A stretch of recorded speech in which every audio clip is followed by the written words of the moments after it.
Story 1. The Man Who Never Bought Anything. I worked the night shift at a gas station off Route 23 in Ohio. It wasn't near anything important.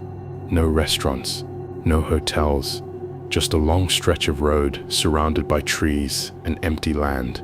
Night shifts there were quiet in a way that made time feel heavier. The kind of quiet where you notice every sound, the hum of the freezers, the buzzing lights, your own breathing. That night started like every other. Around 2:30 a.m., traffic slowed to nothing. No headlights, no distant engines, just darkness pressing against the glass windows. That's when the door chimed.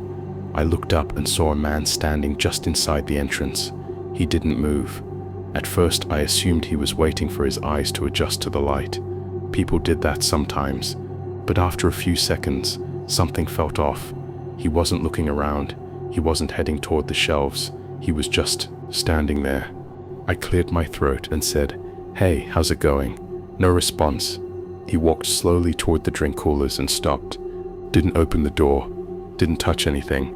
A full minute passed, then 2. I asked again if he needed help. This time, he turned his head toward me. His eyes didn't look angry or drunk. They looked empty, like he was looking through me instead of at me. He walked to the counter, placed nothing down, just stood there, up close. I noticed his clothes looked outdated, not dirty, just old, like they hadn't been worn in years. He leaned forward slightly and said very quietly, "You shouldn't be here tonight." The way he said it wasn't threatening. It sounded more like a warning. Before I could respond, he turned and walked out. I watched him through the window. He didn't get into a car. He didn't walk toward the road. He stepped behind the building and didn't come back out. After a few minutes, curiosity got the better of me. I checked the security monitor. The footage showed the door opening, but no one entered. The camera skipped straight to the door closing again. I watched it 3 times. The man never appeared on camera. I stayed locked behind the counter until morning. Story 2. The bathroom that wasn't empty. I worked a graveyard shift at a gas station just off Interstate 10, about 30 miles outside Phoenix. It wasn't the kind of place tourists stopped at.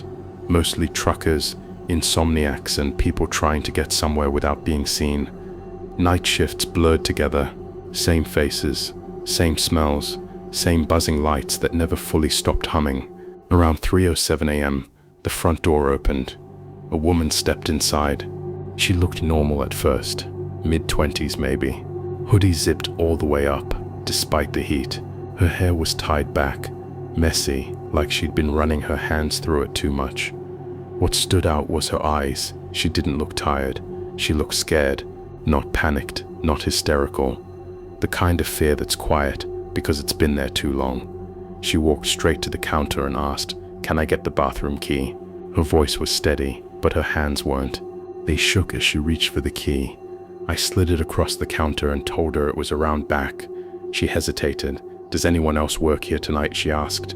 I said no. Her jaw tightened. She nodded, like she already knew that would be the answer.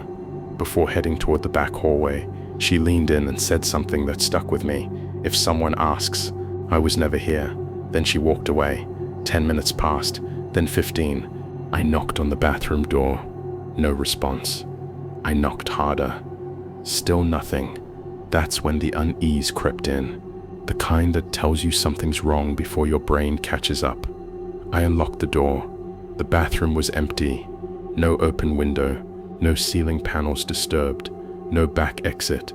But the mirror was fogged over, and written across it, in uneven strokes, were the words, "He's still out there."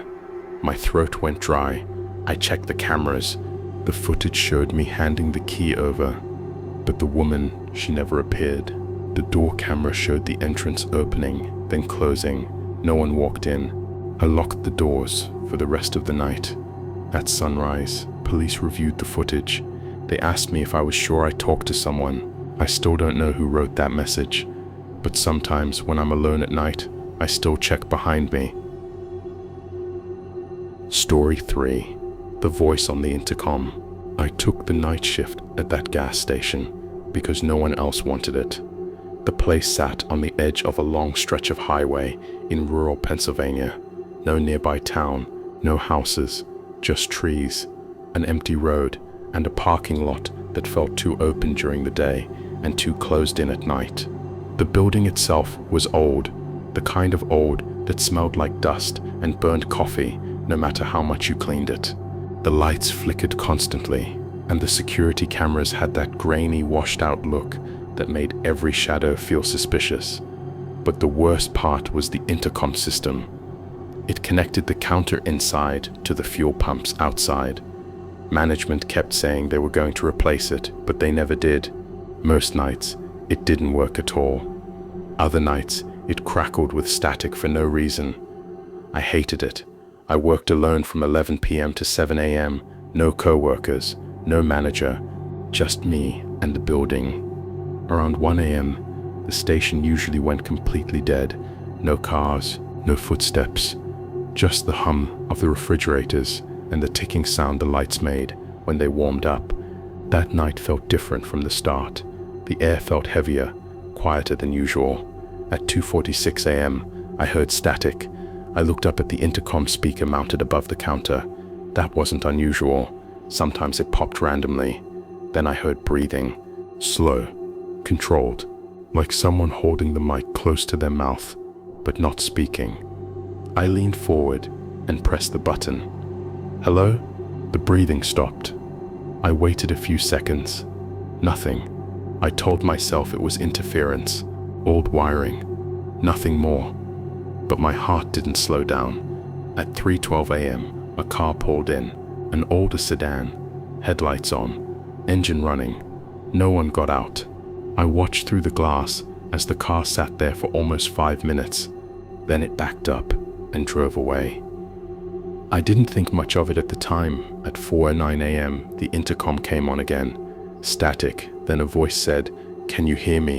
My stomach dropped. It was my voice, not similar, not close, identical, same pitch, same slight rasp, same way I dragged certain words without realizing it. I froze, my finger hovered over the button. I hadn't spoken out loud. The speaker crackled again. I'm outside, stood up slowly, and checked the monitors. Pump cameras, side cameras, rear camera, empty. The parking lot lights buzzed softly, illuminating nothing but asphalt and trash blowing near the edge of the lot. "I need help," the voice said. My voice. My mouth went dry.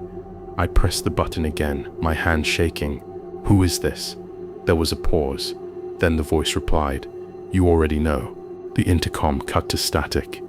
I unplugged the system. I physically pulled the cord from the wall. The silence afterward was almost worse.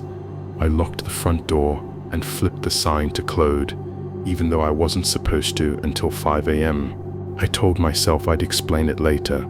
At 4:31 a.m., the lights flickered. Then the intercom turned back on, even unplugged. The speaker crackled louder than before. "I told you not to do that." I felt my legs weaken. I backed away from the counter, bumping into the coffee machine.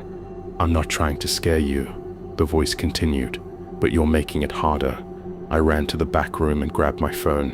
No signal, of course. That's when I heard footsteps, not outside, inside, slow footsteps coming from the hallway that led to the bathroom and storage area. Each step was deliberate, measured, like whoever was walking knew exactly how loud they were being. I held my breath and stared at the hallway entrance. Nothing appeared. The footsteps stopped. Then the intercom spoke again. "You shouldn't be back there," I screamed. I didn't care anymore. The footsteps resumed, closer now. I bolted for the back exit and slammed into the door. Locked. My manager had started locking it at night after a break-in months earlier. I turned around just in time to hear the voice say one last thing. I practiced that scream. The lights went out. Complete darkness. No hum, no buzzing, no sound at all. I don't remember falling. I woke up on the floor behind the counter as sunlight poured through the windows. The front door was unlocked. The intercom was plugged in, and the speaker was warm, like it had been used recently. Police reviewed the footage. No one entered the building. No one walked around inside. The audio recording from the intercom was corrupted. All they could hear was static and breathing. I quit that job the same day. But sometimes, when I'm alone, I hear my phone ring, and on the other end, I hear myself breathing.